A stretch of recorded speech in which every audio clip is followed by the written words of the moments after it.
Coach, a couple of big in-region wins. Yep. What did you see from your team over the weekend? A lot of composure. We got, there was a couple games going back and forth with Adams. The first game with Adams, we got a nice lead, and then we kind of gave it up. Adams is a good team. We just played them the week before, and they came back and made it a really close game at the end, and we had some good composure at the end to finish that game out. And then the next game against Pueblo was kind of just the opposite. They got us down big. I think we were down by 15 or 16 points in the first half, and that's where we could have just folded. And I think maybe a year or two ago we probably maybe thought we would be out of that game, but we had great senior leadership and we got back in that game. We got it down to 6 at halftime and then played well enough to win that game. And so we had some good things happen to us on the court in those games, and we got a couple big wins. The unfortunate part of it is we lost a couple players in Drew Evans and Tommy Gove, and actually C.J. Jennings as well, to injuries, and I'm not sure when those guys will be back, but it's always tough when a player goes down, and some of those could be very bad injuries. But the next guy will have to step up, and we'll play, and we'll keep going here. But it's tough losing players.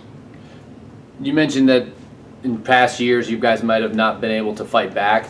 You guys have had a young team, and now you finally feel like you have a veteran group. Yeah. Do you notice that difference? Yeah, no question. We had, you're not always going to have your A game, and I don't think we did in that first half against Pueblo.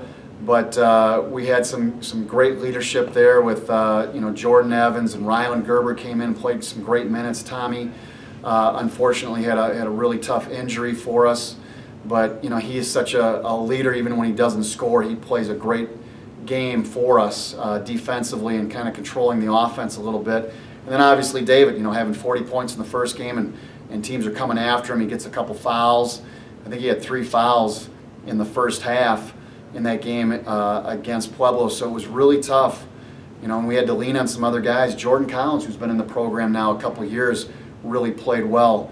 Drew Evans, before he got hurt, played really well. So we have multiple guys stepping up. The one thing that we've really worked on now, this is my 4th year, is getting some depth.